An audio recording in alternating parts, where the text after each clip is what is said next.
Hey kiddos, this is The Little House by Virginia Lee Burton, and it's one of my favorites.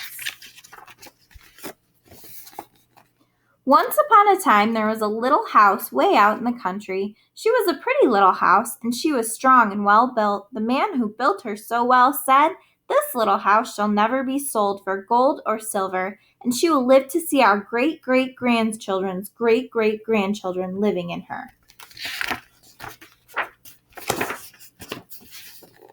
The little house was very happy as she sat on the hill and watched the countryside around her. She watched the sun rise in the morning, and she watched the sun set in the evening. Day followed day, each one different from before, but the little house stayed just the same.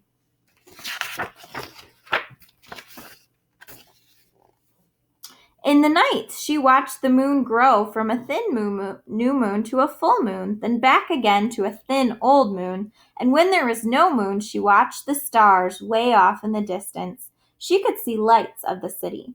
The little house was curious about the city and wondered what it would be like to live there. Time passed quickly for the little house as she watched the countryside slowly change with the seasons. In the spring, when the days grew longer and the sun warmer, she watched the first robin return from the south. She watched the grass turn green. She watched the buds on the trees swell and the apple trees burst into blossom. She watched the children playing in the brook.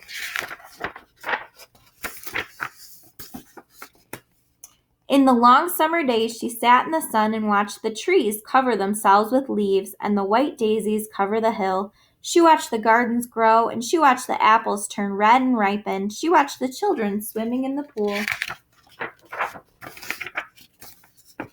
In the fall, she watched the days grow shorter and the nights colder. She watched the first frost turn the leaves to bright yellow and orange and red. She watched the harvest gathered and apples picked. She watched the children going back to school. In the winter, when the nights were long and the days short and the countryside covered with snow, she watched the children coasting and skating. Year followed year, the apple trees grew and the new ones were planted. The children grew up and went away to the city, and now at night the lights of the city seem brighter and closer.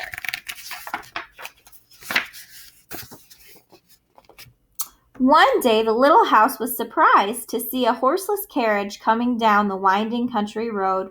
Pretty soon there were more of them on the road and fewer carriages pulled by horses. Pretty soon along came some surveyors and surveyed a line in front of the little house.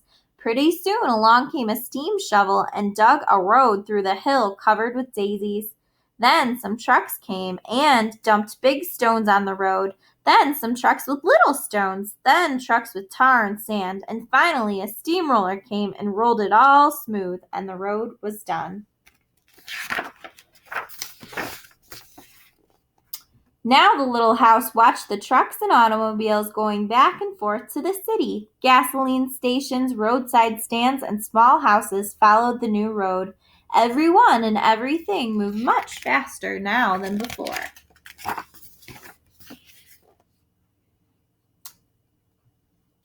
More roads were made, and the countryside was divided into lots, more houses and bigger houses, apartment houses and tenement houses.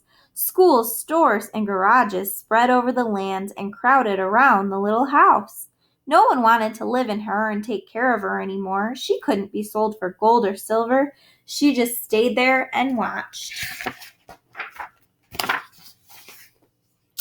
Now it was not so quiet and peaceful at night. Now the lights of the city were bright and very close, and the street lights shone all night. This must be living in the city, thought the little house, and didn't know whether she liked it or not. She missed the field of daisies and the apple trees dancing in the moonlight. Pretty soon there were trolley cars going back and forth in front of the little house. They went back and forth all day and part of the night. Everyone seemed to be very busy, and everyone seemed to be in a hurry.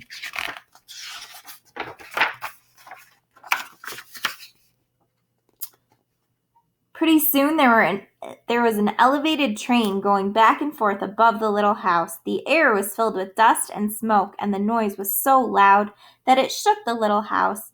Now she couldn't tell when spring came, or summer, or fall, or winter. It all seemed about the same.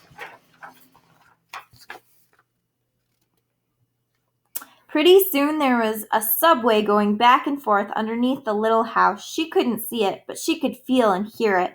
People were moving faster and faster. No one noticed the little house anymore. They hurried by without a glance. Pretty soon they were torn down the apartment houses and tenement houses around the little house and started digging big cellars, one on each side. The steam shovels dug down 3 stories on one side and 4 stories on the other side. Pretty soon they started building up. They built up 25 stories on one side and 35 stories on the other.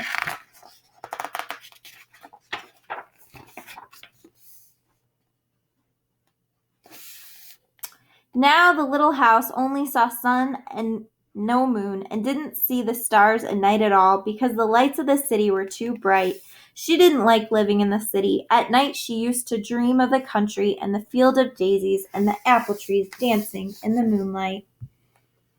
The little house was very sad and lonely. Her paint was cracked and dirty. Her windows were broken and her shutters hung crookedly. She looked shabby, though she was just as good a house as ever underneath.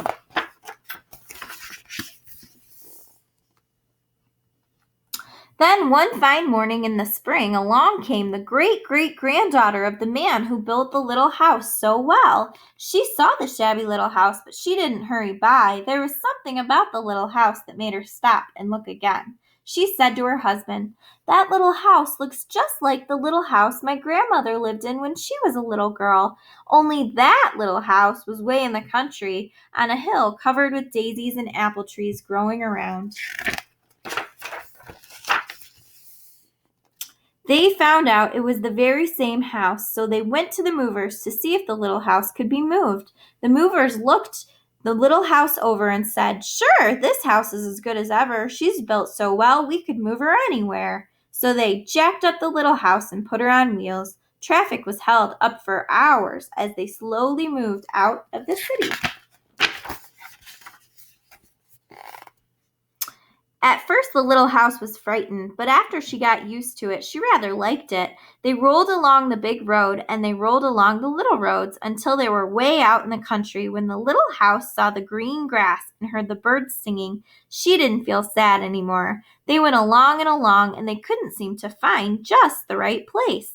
They tried the little house here, and they tried her there. Finally, they saw a little hill in the middle of a field, and apple trees growing around. "There," said the great-great-granddaughter. "That's the place." "Yes, it is," said the little house to herself. A cellar was dug on top of the hill, and slowly they moved the house from the road to the hill.